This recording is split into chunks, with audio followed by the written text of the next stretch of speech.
Welcome back to the 1.2 podcast. Jack, how you doing today? Doing well. How are you? I'm fantastic. It's been a little while, huh? Yeah. Got the American flag behind you. I feel good. It's a good day to be an American. I've got my West Virginia flag right next to it, so Oh, we can keep you that know, one out of the. that's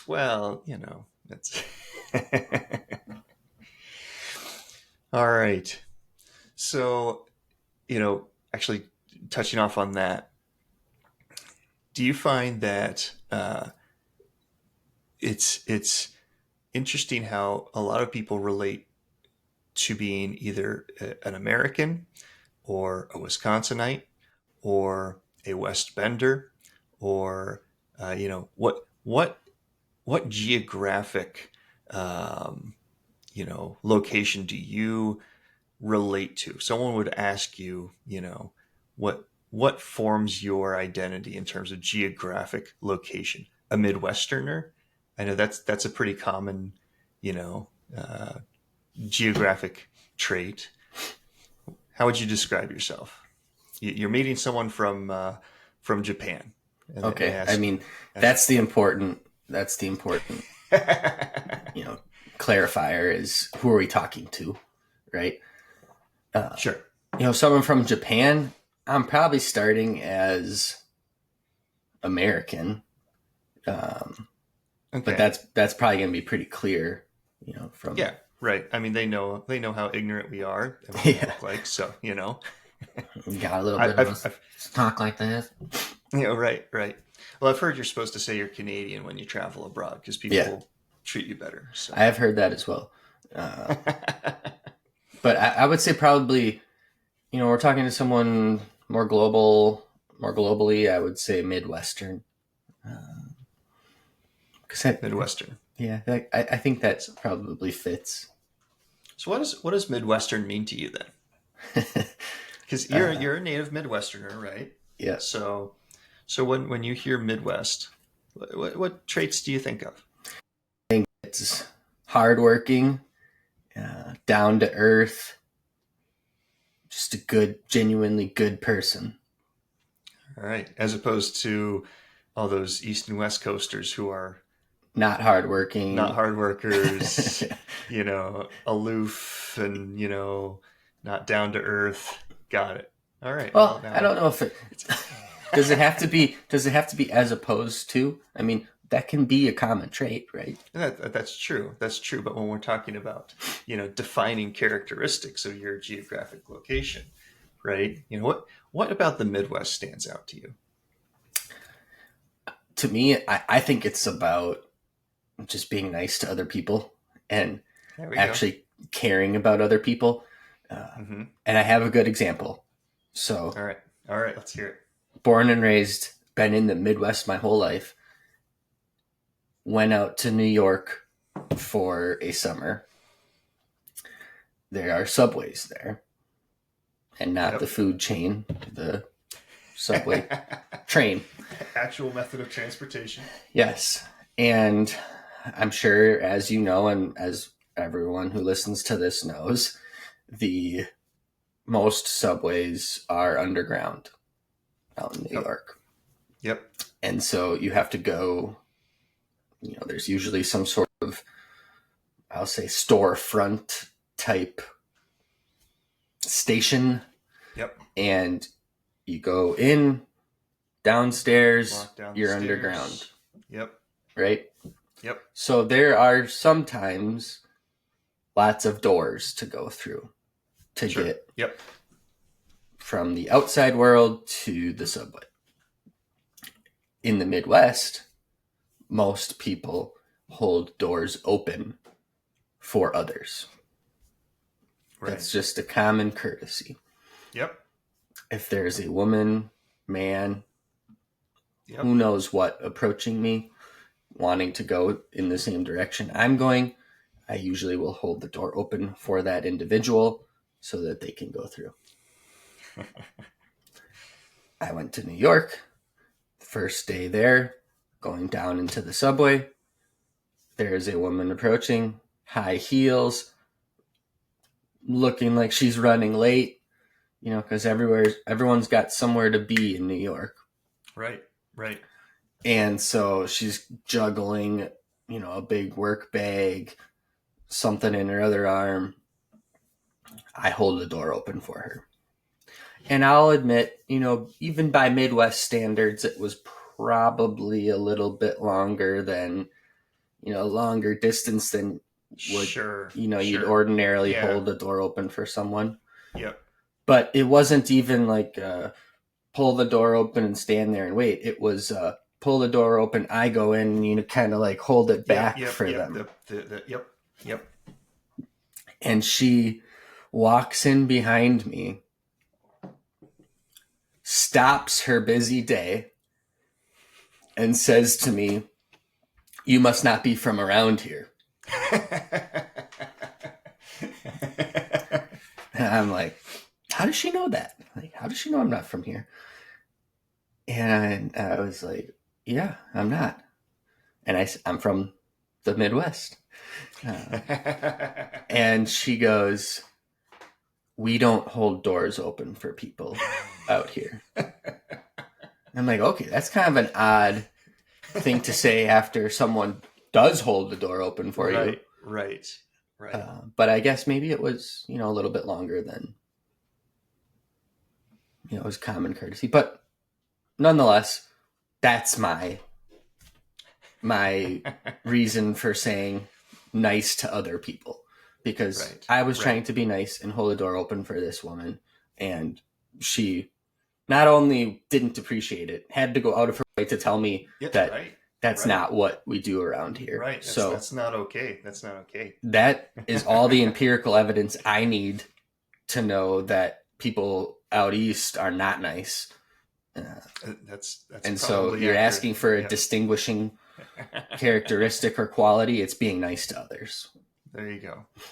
There you go. I can't Yep. speak on people from the West or the South, but actually, I could speak on people from the South. Right. I can share another story if you'd like. But, Go ahead. Is this a southern yeah, story? they're not nice Okay. either. Well, they put on the air of being nice. Yeah, right. You know, They've got like it's that whole Southern the hospitality type thing. gentlemanly. Right. Right. Yeah, but I guess maybe not nice isn't the right word, but they just think of themselves as so much better than Mm-hmm. everyone else, Mm-hmm. when really we're the ones that make fun of them. I don't know if Yes. they just don't know that, or Yes. I was, down in the South, I'll say Louisiana, which is about as south as you can get. That's pretty down there. Yeah. And waiting in the line to use a restroom at an SEC football game. And I won't bore you with the details, but someone ends up cutting in line, and that can be a big thing when people are drinking and have to go to the bathroom really bad. Mm-hmm. And someone cuts in line and goes to the bathroom, and it's a young female, and her friend turns around, and everybody's kind of like, what is she doing? Like, how can we can't let this happen? Right. Even though, what are we going to do about it? Right? She's going to the bathroom. And everybody's, kind of shocked that this woman skips ahead, and her friend turns around and she's like, "Don't worry, everyone. It's okay. She's a Yankee." And then everybody's like, "Oh, okay. She's Yankee. That's fine." Like, she's one of those stupid Yankees. She's just a Yank. Yeah. She doesn't know any better. Bless her heart. Just, yep. About 5 minutes later, I'm talking to a guy because I'm still in the line because people have been cutting. Yep. And he goes to me, you're a pretty nice guy." I'm like, "Sure, fine." "You must be a Yankee." So I've got people from the South saying Yankees are nice, even though I don't necessarily identify as a Yankee. No. Well, That's I guess, that's my evidence from people from the South. Right. And Yeah. East. No. That's. Now you just have to go to California sometime and get someone to say that you're nice. I feel like Midwestern. I can confidently say people from California are just weird. But Yeah, maybe I'll offend yeah. all of our listeners from California. Well, see what we can do. I've already offended Aaron Rodgers. He's from California, so there we go. And New York. So he's, he's got both of his locations down. Yes. Very So good. what about Very so good. someone who's not from the Midwest who now lives in the Midwest? Yeah, Have I hit the nail on the head? I think so. I think so. That I mean, there's a slight good old boyness to the nice, right? Sure. To the niceness that which is actually kind of similar to where I grew up in West Virginia, right? So you will be very nice to the people that you like, and then you will be ruthless and cold hearted to the people that you don't like. Which I'm not saying that's a bad thing, right? Mm-hmm. I grew up in the same type of area where your neighbors in the backwoods of West Virginia, either they loved you and they'd, one time our four-wheeler was broken down in the field down by the road, and our neighbor, came up to our house and said, "Hey, I saw your four-wheeler was broken down, so I towed it back over to your barn for you. I looked at it a little bit. I think it just needs this." I mean, just he was just driving past and saw it Yeah. there and did that, right? But on the other hand, one of my neighbors was murdered, and the other one either committed suicide or was murdered. They didn't look into it too much, right? So Nobody either cares. no That's one why. really cared, right? That was kind of the sentiment, right? Yeah. Because she was not well liked by the police for numerous other reasons. So yeah, I think that's there's a little bit of there's a dark undertone to the niceness, right? Um, I don't know if that applies to the Midwest. I haven't been around long enough to see the murders and the dark undertones. That's fair. I don't know about murders and dark undertones, but we can certainly hold a grudge here. That's fair. And That's fair. I hold my fair share. And yeah.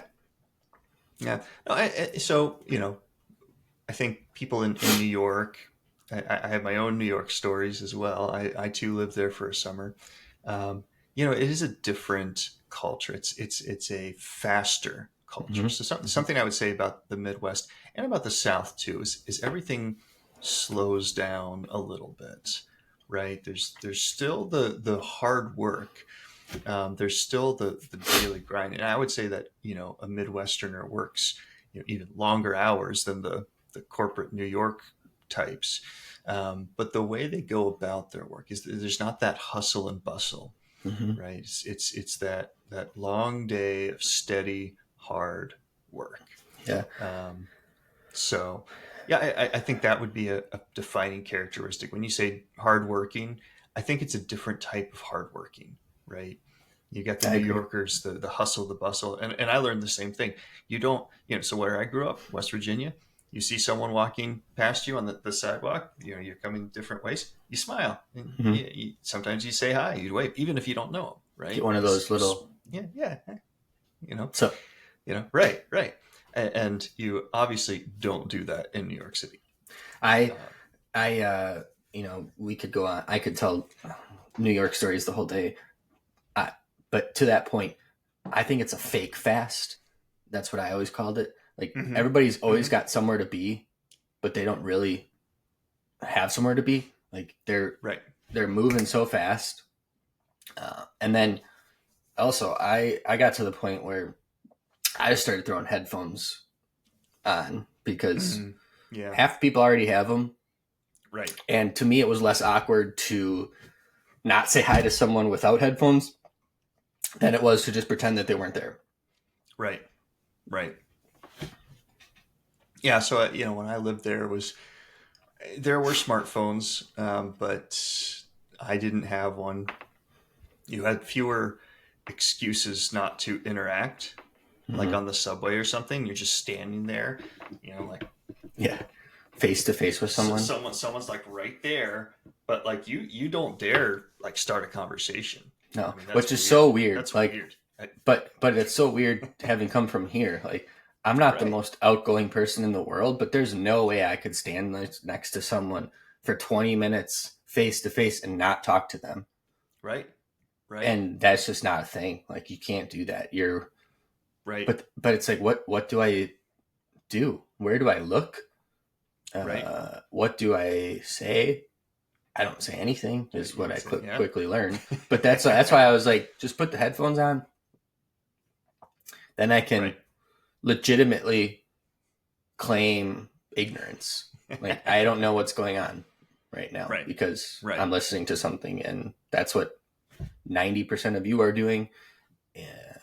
And I don't want to be the 10% weird person that's just standing there by myself, not right, talking to anyone. right. I think anywhere you go, if you step outside the lines of that culture, there are few places that I've gone where you're just that's fine, it's accepted, right? Everywhere has their own quirks and tendencies and things like that, and everyone assumes that the people around them in that area are falling in line with those things. Um, again, New York, right? So I go there. I go to a Best Buy to buy a TV. I was staying there for the summer. I wanted to watch Stanley Cup Finals, so I go buy a TV. So I get, I forget, 35-inch, 40-inch TV, big box. This is, they weren't quite so small as they are nowadays. And the guy at Best Buy is like, "So you want me to call you a cab to get you back to your apartment?" That's about 12 blocks away, 12 New York City blocks. I'm like, "Nah, that's okay. I'll just carry it." He looks at me just really weird. Are you sure? It's a big box, 12 blocks. I look at him and say, "Don't worry. I'm from West Virginia." I just hike it up on my shoulder and walk on out. I'm sure that most people thought I had stolen the TV Yeah, walking down yeah. that street. Mm-hmm. So, I got a lot of looks. And fortunately, I didn't get robbed myself. I was going to Maybe say that was it's pretty risky business. yeah, yeah. No, I had my fair share of places I shouldn't have been in certain times of the day when I lived there. So probably lucky that I made it out the way I did. But Also, just one last thing on what distinguishes Midwest from other crazy places. mm-hmm. Water is water. Like, if you say if you say I would like a glass of water here, everybody knows what that means. Right, You right. don't have to ask a follow-up question if you want it flat. Is it Like, now? Was that a Southern thing or is that a New York thing? I that never was got a, asked about. that was a New York thing for me. Okay. Everywhere I went, it's like, do you usually get water to start and then something else, but they're like, I said, I'll just have a glass of water, please. Like, would you like that flat or regular?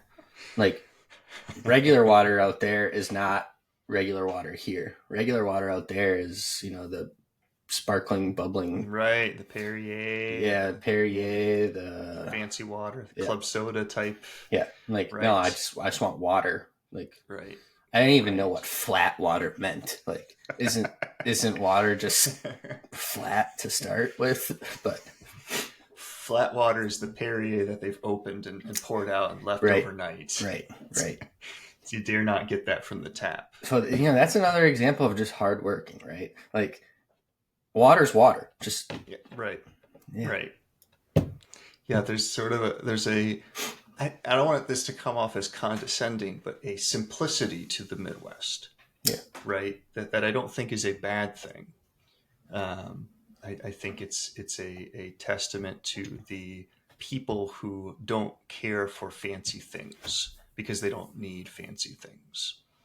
Um, yeah. yeah. And this probably hones in more on Wisconsin than Midwest, but you know, just to give everyone, to pick on everyone, including Wisconsinites. I talk about water, but we're the weirdos that call a water fountain a bubbler. So Yeah, it's yeah, that like was weird. I can't That was really weird. I can't really hit on other people too bad when we're the ones that call it a bubbler. Yeah, yeah, yeah. So that's an interesting, follow up. Because obviously Wisconsin has its own special foods and certain cultures, even within the Midwest, right? So cheese curds, right? That was something that I was unfamiliar with before I moved out here. Um, other than little Miss Muffet sat on her tuffet eating her curds and whey, right? And so, I get out here and say, cheese curds, what are those? And obviously very good, right? Especially deep fried. But and before you get out here, you have no idea what a cheese curd is. I have a Um, good you know, cheese curd story too, go if you go want to ahead, hear go it. ahead. Let's go for a cheese curd story.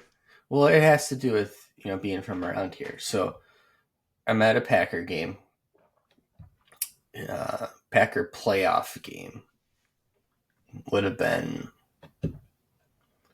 oh boy, I couldn't even tell you the year, but they're playing the Seahawks at Lambeau Field. I'm sitting next to Jaron Reed's mom. Okay.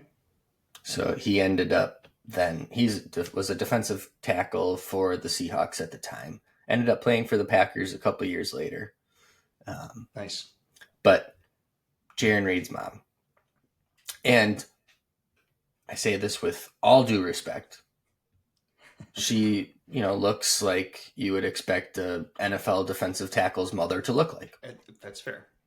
and I'm not really the most outgoing person, but we had our tickets for free and we were at a tailgate beforehand for free that had open bar. So I was feeling it a little bit. Sure, sure. And that tends to get me More speaking social. more. Yeah. There you go. More normal. And she was eating cheese curds and she was kind of complaining about them. And at this point, I had already kind of gotten in with her because I'm weird and I actually know who Jaron Reed is and like where he went to college. And so Right. I had demonstrated my knowledge to her about her son. Mm-hmm. Really, I just wanted to like meet him or get something special, Yeah, right, right. but for she just thought I was nice, I guess. But so I was talking to her and I didn't bring up the crime that he had recently committed, but that's another story. I'm talking to her and she's kind of complaining about these cheese curds she's eating. And I don't take that. Like, I'm not cheese curds are the greatest food ever. And I like them in all forms. Right. But she was eating just cold cheese curds. And to me, if you're eating cold cheese curds, you gotta let them sit out a little bit beforehand to get like room temperature. Mm-hmm. That increases the squeakiness, and then those are good. Like, I like those. But as you know, like a deep fried cheese, that's a cheese curd. Like, right. That's Yep. that's where the It's money is. The creme de la creme of cheese curds, Right. So she's eating these just like little kind of crappy bag of cheese curds that she probably bought for $15. Right. And I was like, no. Like, you're not going to talk bad about cheese curds because you're not eating a real cheese curd. And we were in a suite, and this is where you like order the food on your phone and they bring it to you. Wow. It's kind of bougie.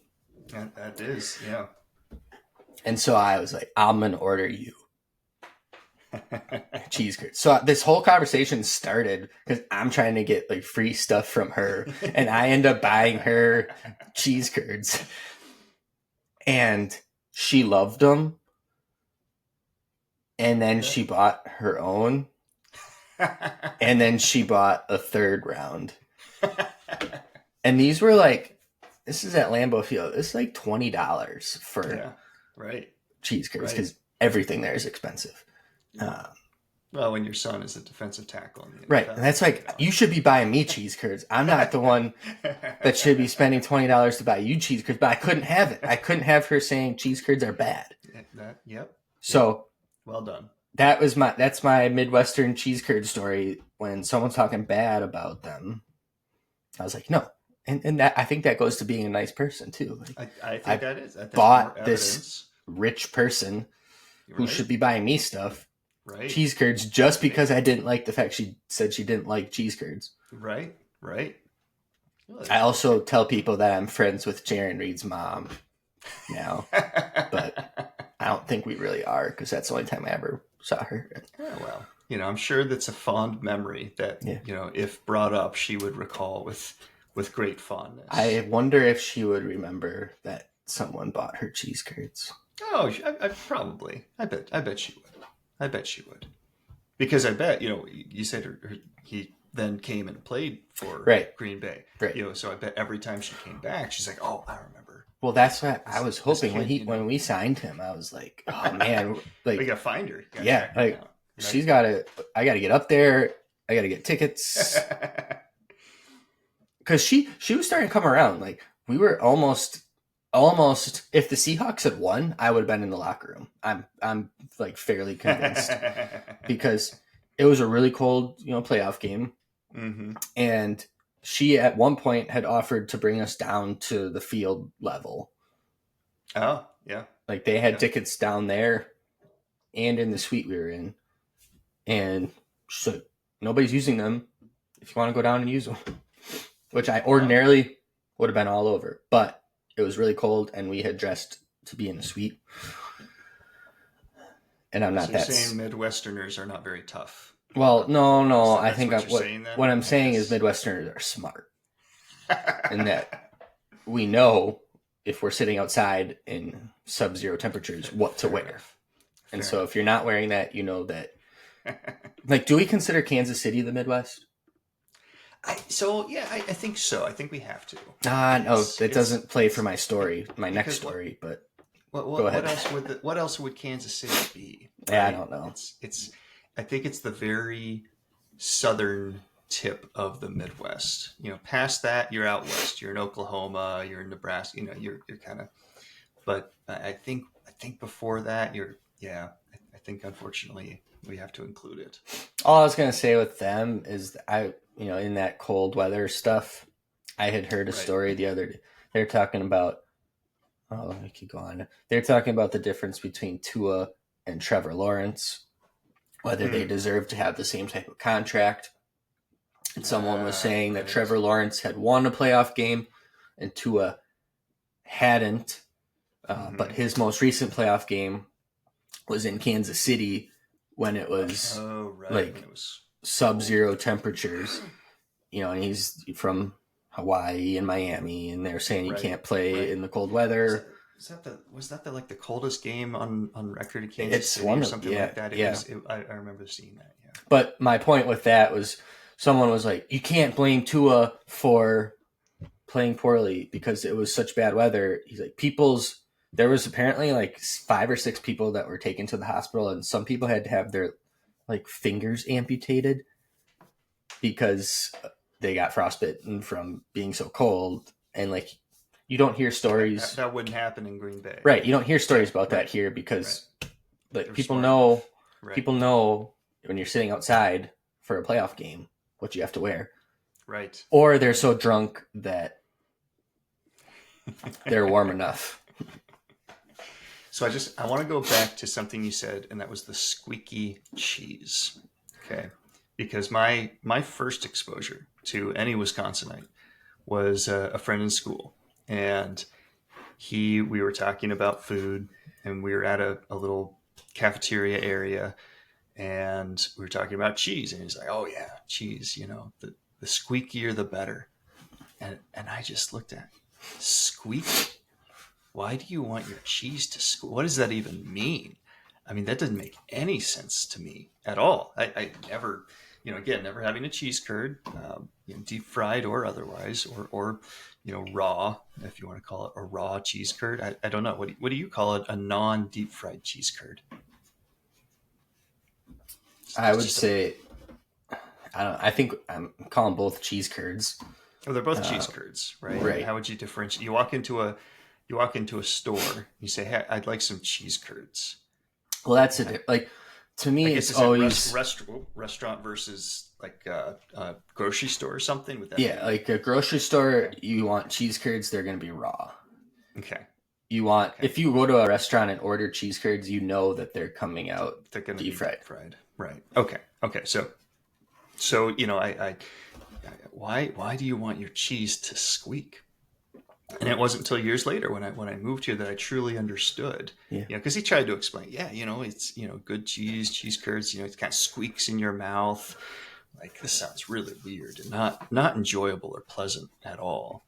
Um, and I'll admit it's a little bit of it bothers me when I bite into it and it squeaks. I don't Hmm. really care for the noise, but I'll give you this that the taste, the product itself, if it is squeaky cheese, is incredible. It's So always better, right? yes, Like, yeah, absolutely, and absolutely, it's weird because I don't know what makes it squeak, why it squeaks, why squeaking is better, but right, right. that's like the first question you and I'm not trying to overstate this. Like I'm some that's eating cheese curds is a rite of passage, but when you I can't think of a time when we're in my life when we'd always stop at this gas station on our way up north and get cheese curds. And, the first question, you tell other people coming up, like, oh, you got to stop there and get cheese curds. And the first question people ask, are they squeaky? Like, Yeah, right, that's right. important. And it's just like for my whole life, all I've known are, the better cheese curds are the squeaky ones. Squeaky cheese curds. That's right. That's right. We'll go to the farmer's market later today. And you hear the conversations there. Like Yep. Yep. I've been eating cheese curds that I bought there, walking around, and someone's like, "Oh, are those good cheese curds?" I'm like, "Yeah, they're squeaky." And I mean, that's the. It doesn't matter what type of cheese it is. It's Right. just if they're Right. squeaky, they're squeaky, Right. and if I they're can't squeaky, they're good. I can't imagine saying that about any other food Yeah, and it being a good thing. Like, how are right. those French fries? Squeaky. How's that steak? Little squeaky. You know, It's a There's, as we continue to say it, it's a fun word too, right? Like it's what fun, is squeaky? Like what does that mean? right? Right. But Squeaky cheese. everybody Squeaky knows what it cheese. is. We could start like a Midwest punk rock band or something. The Call it squeaky cheese. Squeaky Cheese. I think that would catch on. I think I don't remember. There's some to that point, some sort of brand of something was the squeaky cheese, Right. Right. and it was doing well. Right. Right. I mean, maybe we should change the name of the podcast to the Yeah, Squeaky Cheese we would Podcast, maybe right? get a follower or a listener. Actually, I mean, knowing the Midwest now, there probably is already a Squeaky Cheese Podcast. Maybe that's You what know. it even was that I was thinking of. That there was a podcast, the squeaky cheese. Right. Right. So big picture, the Midwest is really more about the squeakiness of the cheese and the ability to survive the cold winters without getting frostbite. Right. I mean, So, I think.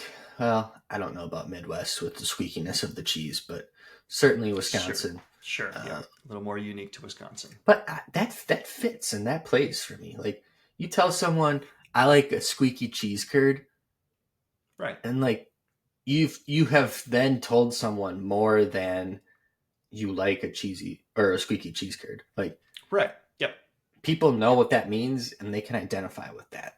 right, right. And I assume there are statements or phrases like that you could say anywhere that people would identify with.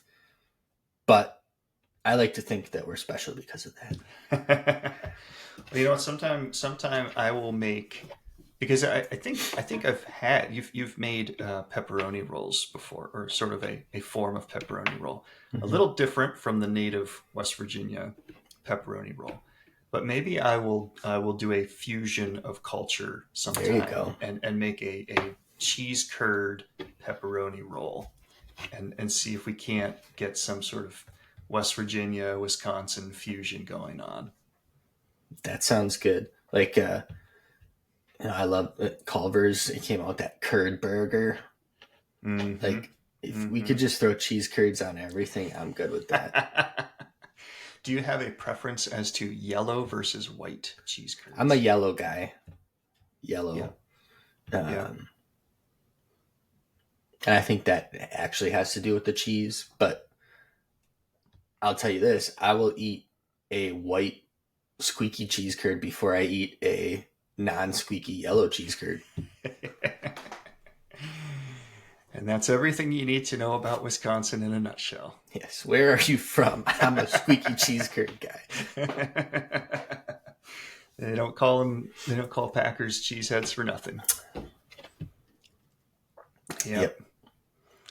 All right. Well, I think we've done our damage to the Midwest for the day. So, and then until next time, maybe we'll dig into West Virginia and all the toothless, Yeah, I don't know how far we want to dig in, but one leg shorter than the other cultural stereotypes we'll have to bring of. one of your cousins on.